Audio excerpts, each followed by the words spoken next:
साथियों, मेरे भाई ने जैसे बताया कि हम यहाँ जिन मांगों को लेके बैठे हैं, हमारी मांग है कि जो बलात्कार हुआ दामिनी के साथ, ये आप सभी जानते हैं जितने यहाँ बैठे हुए हैं कि वो केवल एक बलात्कार नहीं था, वो एक ऐसा घृणित काम था, ऐसी हैवानियत थी कि वो जानवर भी नहीं कर सकता था, जानवर भी इस काम को नहीं कर सकता जो उन्होंने किया था।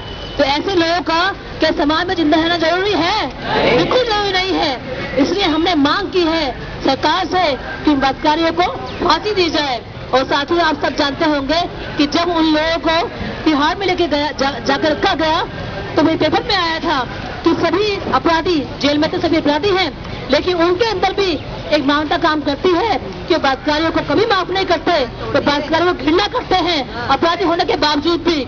वहाँ पर जैसे ही वो अपराधी गए, वहाँ पे उनको मारा, पीटा और साथियों उनको पेशाब पिलाया और लैट्रिन खिलाई। ये उनको साथ काम किया क्योंकि वो इसी के लायक थे, अपराधियों ने भी किया।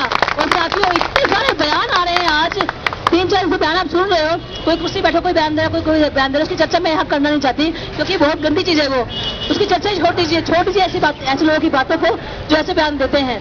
हमारा तो मकसद एक ही है कि हम इस मूवमेंट को आगे बढ़ाएं जो यहाँ जनता मंच से शुरू होकर न केवल देश की गलियों में बल्कि पूरी दुनिया में फैला।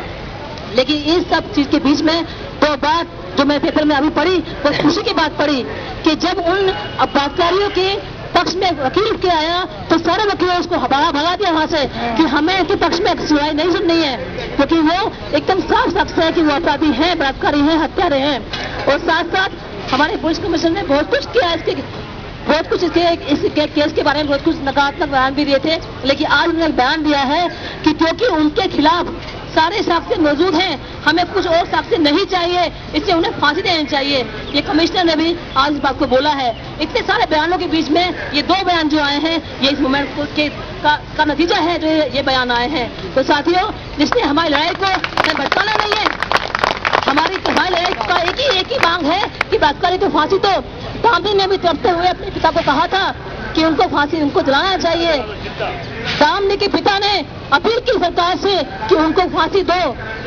तो क्या हम आज देखिए, आज पेपर में आया कि उन्हें 30 साल की सजा दो, लेकिन हर एक माँ, हर एक पिता, हर एक भाई ये जानता है कि उनकी पिता के दिल से क्या बात निकली, फांसी दो, क्योंकि अपनी बेटी को तड़पता हुआ देखकर वो कोई